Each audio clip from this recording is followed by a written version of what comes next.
How are you? Today we are going to discuss the geography lesson resource and development की बात करेंगे और ये क्लास 10 का टॉपिक है जिसमें हम देखेंगे कि लैंड डिस्ट्रीब्यूशन किस तरह से किया गया. Already know about this. Pie chart is here and blue colour is show the plain. Blue colour plain को शो कर रहा है. Yellow is a mountain and next is a plateau area.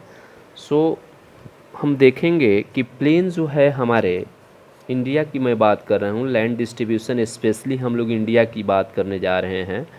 Plane जो एरिया है India का वो 43% देखने को मिलता है, यानी near about the 7 lakh kilometre square area जो कवर्ड है वो प्लेन एरिया है.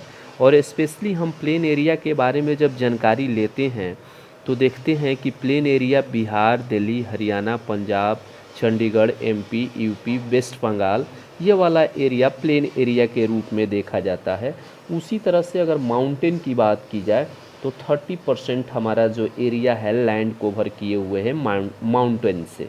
माउंटेन कवर किए हुए हैं 30%, पूरे लैंड का 30% माउंटेन कवर किए हुए हैं. और प्लेट्यू की बात की जाए तो प्लेट्यू जो है 27% जो है प्लेट्यू के रूप में लैंड यूज किया गया है, यानी यूज क्या किया गया है, ऑलरेडी है प्लेट्यू एरिया से कवर है हमारा लैंड. तो टोटल मिलाकर 100% लैंड का डिस्ट्रीब्यूशन यहाँ पर हुआ. तो अब रही बात कि लैंड है क्या चीज़, तो हम जान रहे हैं कि land is a natural resource. जिस तरह से हमारा हवा पानी जो नेचुरल रिसोर्स है उसी तरह से हमारा लैंड भी नेचुरल रिसोर्स है which is a very important for the human life.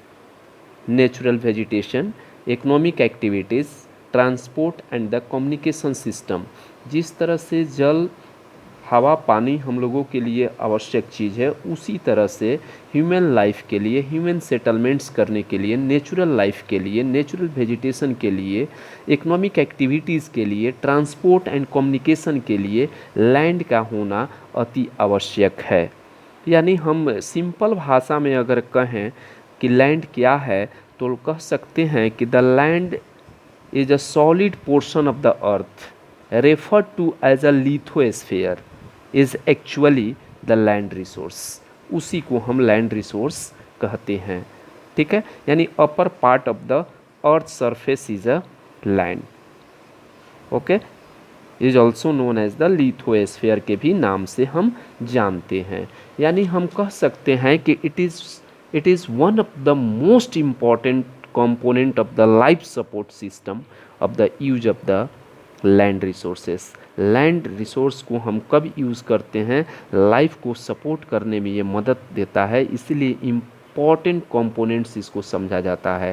Human settlements भी कराता है, हम लोग लैंड पर ही ह्यूमन सेटलमेंट करते हैं. Wild life depend on the land, वो भी डिपेंड करते हैं.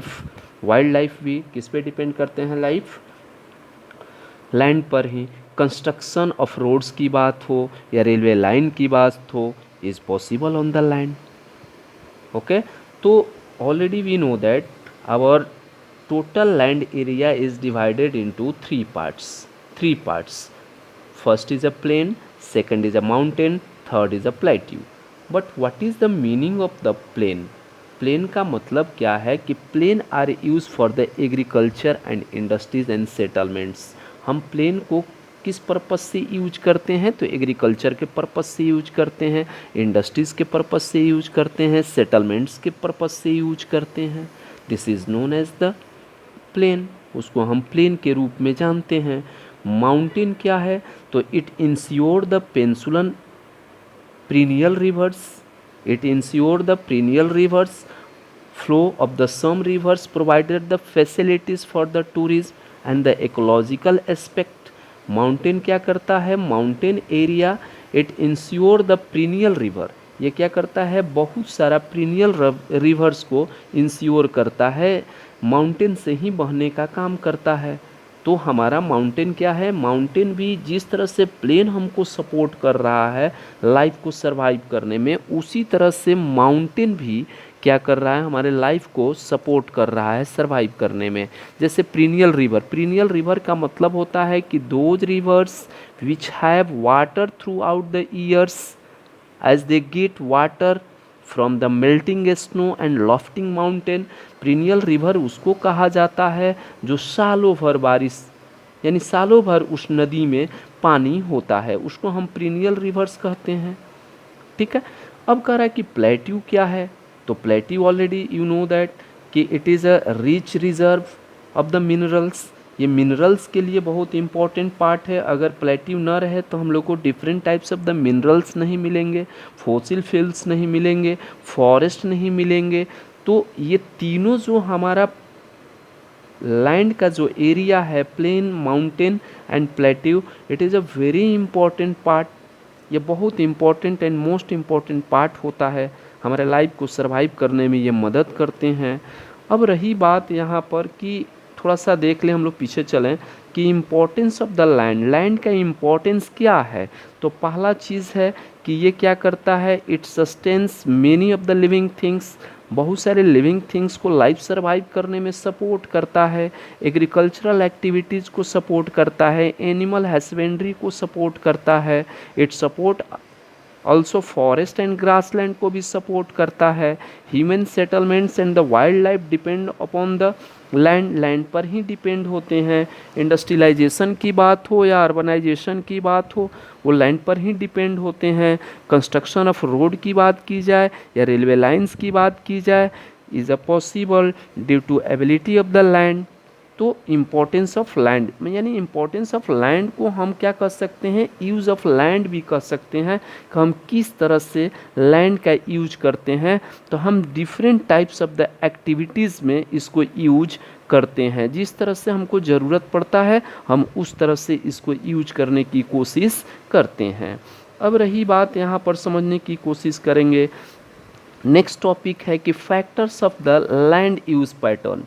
कह रहा है कि भूमि उपयोग को प्रभावित करने वाली कौन कौन से कारक हैं भूमि को उपयोग करने वाले। तो टोपोग्राफी है, क्लाइमेट है, सॉइल है, टेक्नोलॉजी एंड कैपेबिलिटी है, एंड कल्चर एंड ट्रेडिशन है। यानी कहने का मतलब मेरा ये है कि भूमि का उपयोग भौतिक कारकों जैसे फिजिकल फैक्टर जैसे टोपोग्राफी हो गया, क्लाइमेट हो गया, सॉइल हो गया, मिट्टी के प्रकार के साथ साथ मानव का जो ह्यूमन फैक्टर्स हैं जैसे जनसंख्या, डेंसिटी ऑफ द पॉपुलेशन हो गया, टेक्नोलॉजी कैपेबिलिटी हो गया, ठीक है, और कल्चर एंड ट्रेडिशन, परंपरा आदि द्वारा भी निर्धारित किया जाता है कि हमको किस तरह से लैंड का यूज़ करना है। ठीक है। तो हम कभी कभी क्वेश्चन आता है कि कौन कौन से लैंड यूज़ पैटर्न का फैक्टर्स हैं, तो आपको ये सारा पॉइंट उसमें लिखना होगा। टोपोग्राफी यहाँ पर बहुत सारे बच्चों को दिमाग में चल रहा होगा कि टोपोग्राफी होता क्या है। तो topography is the study and description of the physical features के बारे में ये क्या करता है, स्टडी करता है। जैसे physical features already you no, different types of the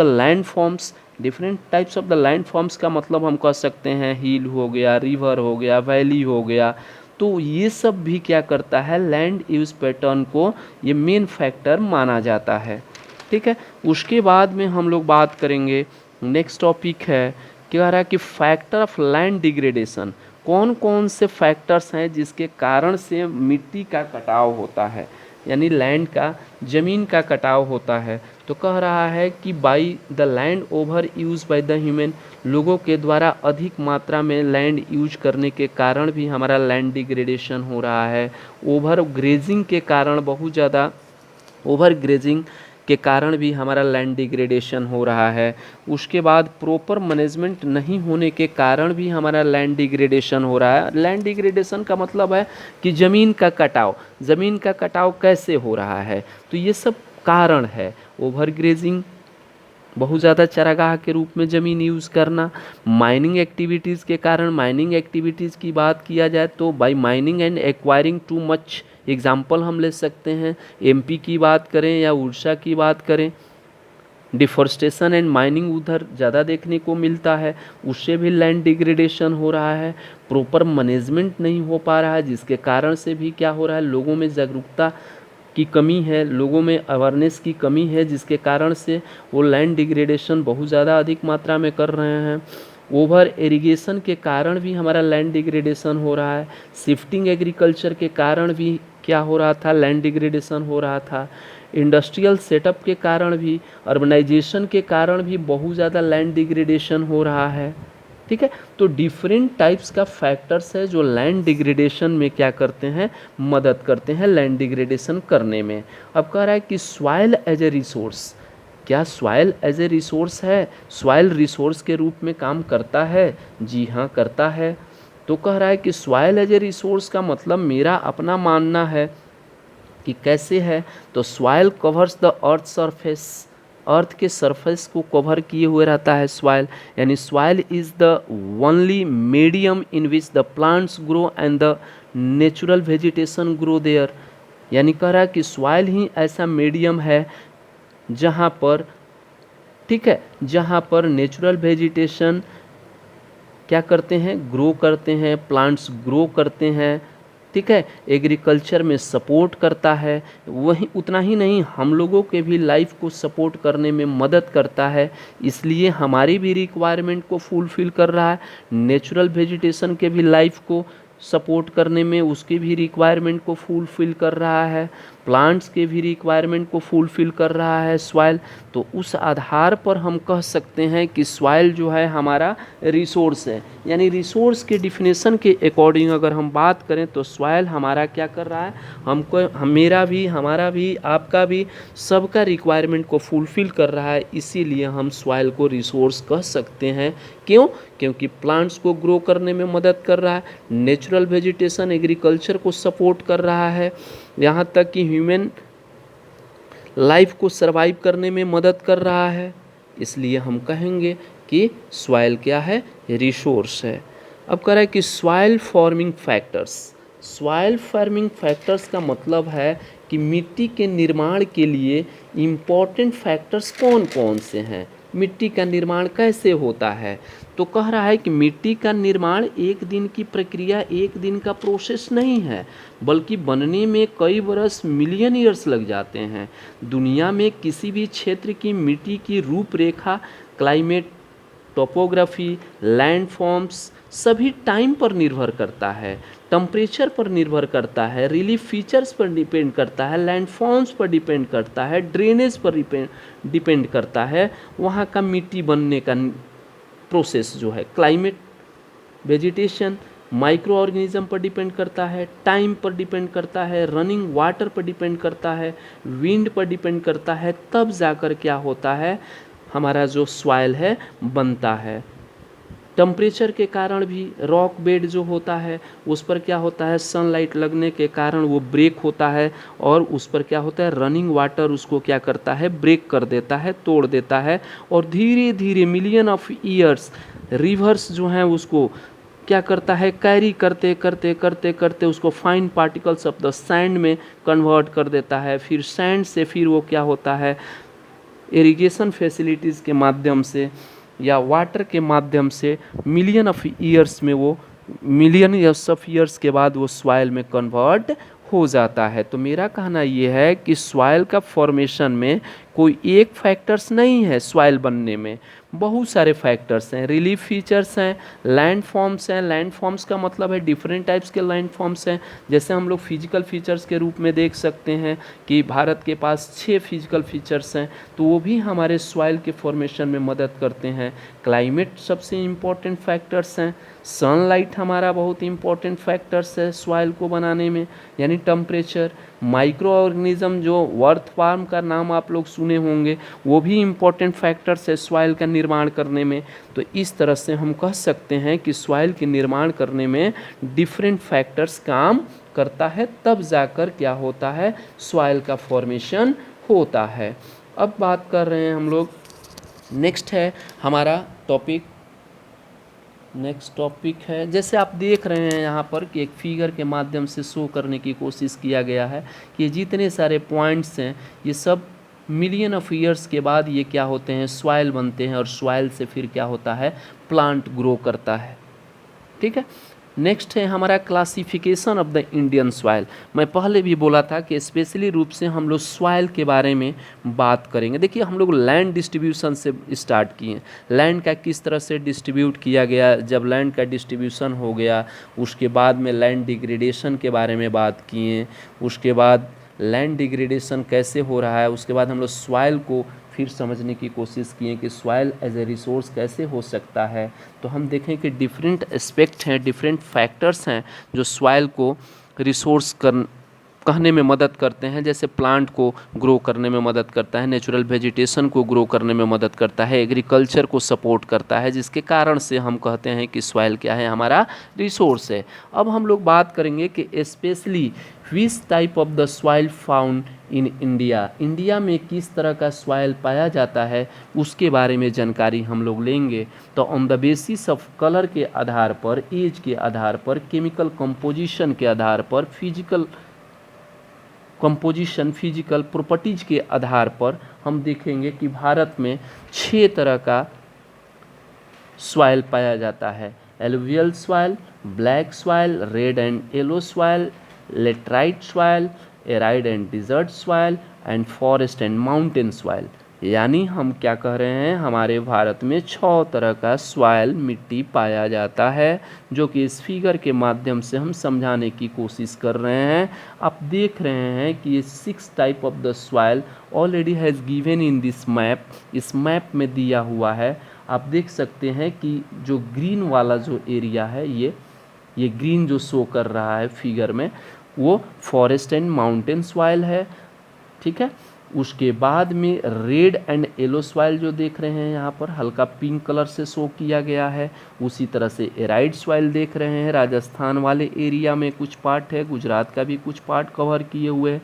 alluvial soil देख रहे हैं, एलुवियल सॉइल जो मोस्ट इम्पॉर्टेंट सॉइल है इंडिया का, और it is a very fertile soil है, ये बहुत ज़्यादा फर्टाइल सॉइल है, ठीक है। उसी तरह से ब्लैक सॉइल का पार्ट देख रहे हैं। तो हम देख रहे हैं कि different types of the soil found in India, India में डिफरेंट टाइप्स के सॉइल पाया जाता है। ये लेटराइट सॉइल है नेपाल वाले एरिया में, ठीक है, बंगाल असम वाले एरिया में। तो माय डियर स्टूडेंट, आपको समझ में आया होगा। इसके बाद हम लोग बात करेंगे पार्ट 5 की बात करेंगे, जिसमें स्पेशली रूप से हम बात करेंगे डिफरेंट टाइप्स ऑफ द जो सॉइल की बात किए उसका एलुवियल सॉइल के बारे में हम जानकारी लेंगे वहाँ पर पार्ट 5 में। Thank you, bye bye for watching me, like and subscribe.